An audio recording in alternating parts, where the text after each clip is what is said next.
Morning students. बेटा आज हम कक्षा छठी विषय हिंदी व्याकरण उप विषय पाठ नंबर 14 क्रिया लेसन नंबर 14 क्रिया जो आज हम स्टार्ट करने जा रहे हैं। ठीक है, सबसे पहले देखते हैं कि क्रिया का सामान्य अर्थ। क्रिया का जो सामान्य अर्थ है उसको क्या होता है? कार्य का करना। जैसे तुम पढ़ते हो वो भी एक क्रिया है, तुम खेलते हो वो भी क्रिया है, मैं जैसे आपको कुछ बता रही हूँ ये भी एक क्रिया है। ठीक है, किसी भी काम का करना वो क्या कहलाता है? क्रिया का अर्थ। जिस शब्द से किसी काम के होने या करने का पता चले उसे क्रिया कहते हैं। जिस शब्द से हमें पता चले कि ये काम हो रहा है, हो गया, होगा। जैसे राम खेल रहा है, राम क्या है? इसमें करता है, कर्म क्या है? खेल रहा है, क्या है? क्रिया। ठीक है, जब हम किसी काम को करते हैं और उससे हमें पता चले कि ये काम कब हुआ है, ठीक है, हमें पता चले कि कार्य हो रहा है, नहीं हो रहा है। जिस शब्द से किसी काम के होने या करने का पता चले उसे क्रिया कहते हैं। ठीक है, धातु। उसके बाद आता है धातु। क्रिया के मूल रूप को धातु कहते हैं। क्या कहते हैं? क्रिया के मूल रूप को धातु कहते हैं। ना प्रत्यय जोड़ने से सामान्य रूप बन जाता है। जब हम धातु के अंदर ना प्रत्यय जोड़ देते हैं, उसके पीछे कोई भी प्रत्यय जोड़ देते हैं तो वो क्या बन जाता है? क्रिया का सामान्य रूप बन जाता है। जैसे तुम संस्कृत में पढ़ते हो धातु, पट धातु, पट, पट, ये। अगर इनके पीछे हम ना लगा देंगे, पढ़ प्लस ना, तो क्या बन जाएगा? ये पढ़ना। तो ये क्रिया का सामान्य रूप बन जाएगा। ठीक है, उसके बाद है कर्म के आधार पर क्रिया के दो भेद होते हैं। कर्म के आधार पर क्रिया के कितने भेद होते हैं? दो भेद होते हैं। फर्स्ट है सकर्मक क्रिया और सेकंड है अकर्मक क्रिया। अकर्मक क्रिया फर्स्ट है हमारी सकर्मक क्रिया। क्रिया के साथ कर्म आता है। क्रिया के साथ क्या आता है? कर्म आता है। क्रिया का फल कर्ता करने पड़कर कर्म पर पड़ता है। किस पर पड़ता है? कर्म पर पड़ता है। जैसे राधा खाना खा रही है, कर्ता क्या है इसमें? राधा। क्या खा रही है वो? खाना। तो किस पे पड़ा? खाना पे। और क्रिया क्या हो रही है? खा रही है। ठीक है, क्या कहा? क्रिया के साथ कर्म आता है। क्रिया का फल कर्ता करने पड़कर कर्म पर पड़ता है। ठीक है, उसके बाद है सकर्मक के दो भेद होते हैं, एक कर्मक और द्विकर्मक। एक कर्मक में क्या होता है? एक कर्म होता है और द्विकर्मक में क्या होते हैं? दो कर्म होते हैं। सबसे पहले एक कर्म, एक कर्मक। एक कर्मक में एक कर्म होता है। जैसे मैंने कहानी लिखी, मैंने खुद ने स्वयं ने क्या लिखी? कहानी, जिसमें दो कर्म होते हैं। जैसे राधा ने बच्चों को सुनाई, इसके अंदर दो कर्म कौन कौन से हैं? बच्चों ने क्या, बच्चों को क्या सुनाई? कहानी सुनाई। क्रिया क्या हुई? सुनाई। कर्ता कौन हुआ? राधा। ठीक है, उसके बाद अकर्मक क्रिया। जिन क्रियाओं के साथ कर्म की आवश्यकता नहीं होती, जिन क्रियाओं के साथ कर्म की आवश्यकता नहीं होती तथा क्रिया का फल कर्ता पर पड़ता है। क्रिया का फल किस पर पड़ता है? कर्ता पर पड़ता है। वो क्या कहलाता है? अकर्मक क्रिया। जैसे श्याम सोता है, तो इसमें क्रिया क्या है? सोना। और कर्ता कौन है? राम, श्याम। तो किस पर पड़ा इसका फल? श्याम के ऊपर। अब है नंबर 5, रचना के आधार पर क्रिया के भेद। कि जो रचना है उसके आधार पर क्रिया के कितने भेद होते हैं? रचना के आधार पर क्रिया के 6 भेद होते हैं। कितने होते हैं? 6। फर्स्ट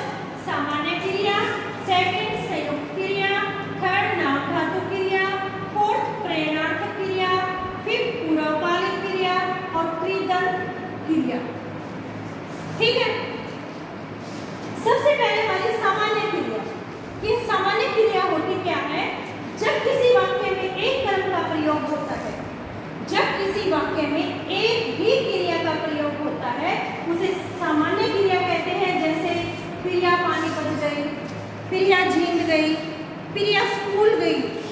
एक तो ये लिखे प्रिया स्कूल से ट्यूशन गई, तो 2 हो गए। प्रिया कहाँ गई? घर गई। ठीक है। उसके बाद है संयुक्त क्रिया। 2 या 2 से अधिक क्रियाएं जुड़कर वाक्य को पूरा करती हैं।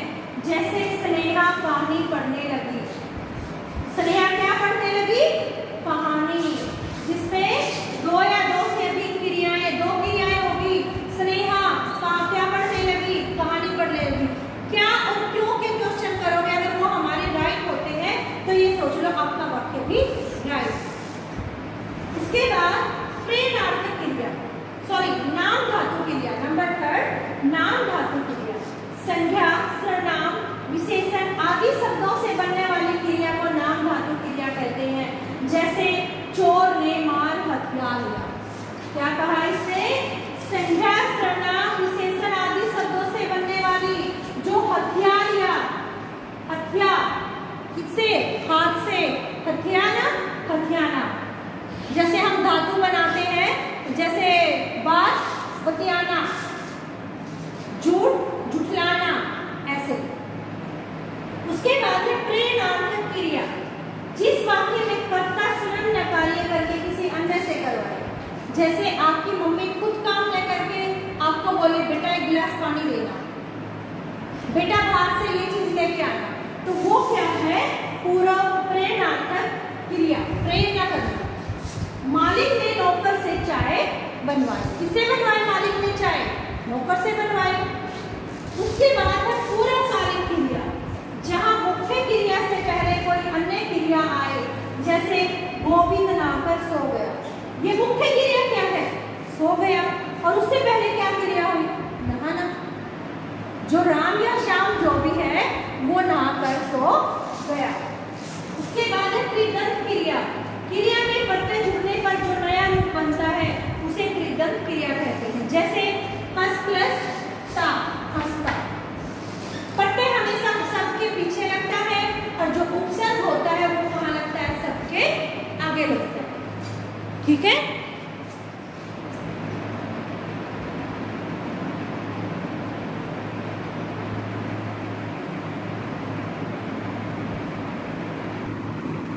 अब हम लेसन को रीड करेंगे अपनी पाठ्य पुस्तक से। सबसे पहले क्रिया का साधारण अर्थ। क्रिया का साधारण अर्थ है कार्य करना। ये आपको अंडरलाइन करो, इसको लर्न करेंगे। भाषा के प्रत्येक सार्थक वाक्य में किसी न किसी कार्य के होने का पता चलता है। उस कार्य का बोध करवाने वाले शब्दों को ही क्रिया कहते हैं। किसी भी वाक्य का अर्थ बताने में इसका महत्वपूर्ण योगदान होता है। जैसे चांद चमक रहा है, क्रिया का होना। अमीर चंद कंजूस है, क्रिया का होना। किसान फसल काट रहा है, क्रिया का करना। कविता बरामदे में खेल रही है, क्रिया का करना। उपयुक्त वाक्यों में मोटे छपे शब्द क्रियाएं हैं जो कार्य के होने या करने का बोध कराते हैं। इन्हीं शब्दों को व्याकरण में क्रिया कहते हैं।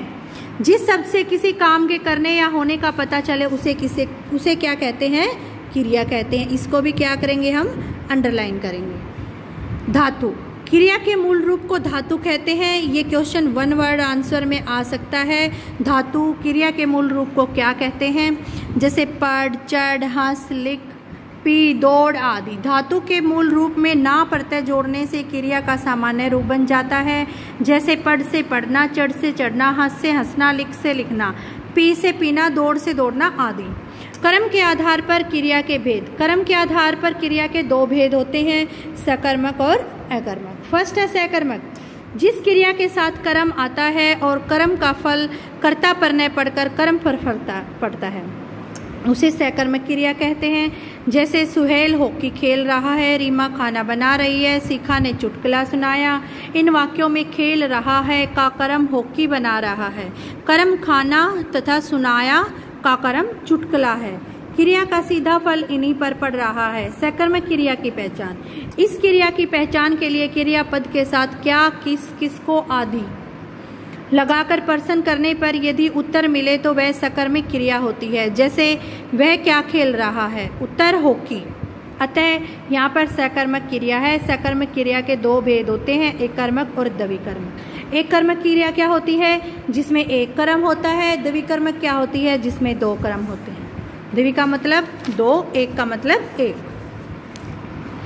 एक कर्मक जिन क्रियाओं में केवल एक कर्म होता है, जैसे मैंने कहानी लिखी। द्विकर्मक में दो कर्म होते हैं, राधा ने बच्चों को कहानी सुनाई।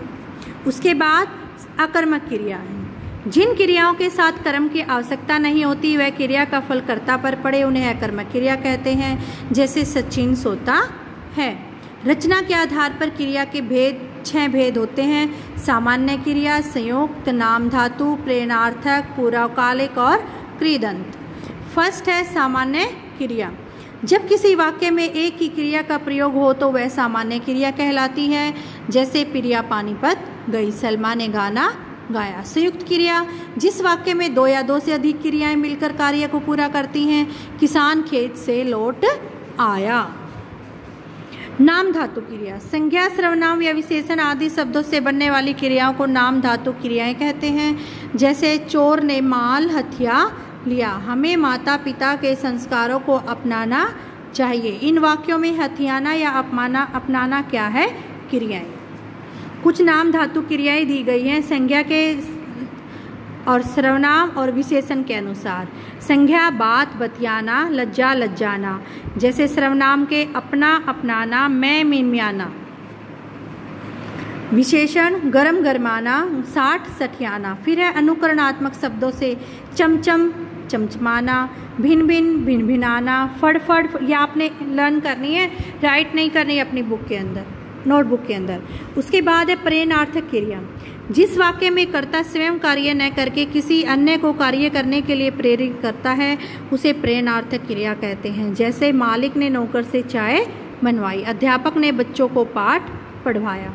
उपयुक्त दोनों वाक्यों में मालिक तथा अध्यापक स्वयं कार्य न करके नौकर और बच्चों से कराते हैं। इससे स्पष्ट है कि बनवाना तथा पढ़वाना दोनों प्रेरणार्थक क्रिया हैं। प्रेरणार्थक क्रिया 2 प्रकार की होती हैं, प्रथम प्रेरणार्थक और द्वितीय प्रेरणार्थक क्रिया। और ये प्रथम, कहना, कहलाना, कहलवाना किसी और से, देना, दिलाना, दिलवाना, लड़ना, लड़ाना, लड़वाना। ऐसे ही सोना, सुलाना, सुलवाना, गिरना, गिराना, गिरवाना। ये आपने रीड करना है। उसके बाद पूर्वकालिक क्रिया, जिस मुख्य क्रिया से पहले कोई अन्य क्रिया आती है। जैसे गोविंद नहाकर सो गया। गोविंद सो गया, एक क्रिया तो ये हुई, क्या करके सोया? वो नहाकर सोया है। उसके बाद कृदंत क्रिया, क्रिया के प्रत्यय जुड़ने से जो नया रूप बनता है वह कृदंत क्रिया कहलाती। जैसे हंसना, हंसा, हंसकर, उठता, उठकर। बेटा ये है आपका चैप्टर नंबर 14। इसको आपने अच्छे से रीड करना है। जितनी भी डेफिनेशन जो मैंने ब्लैक बोर्ड पे राइट करके समझाया है वो आपने सब लर्न करनी है। ठीक है? Okay students, thank you, have a nice day.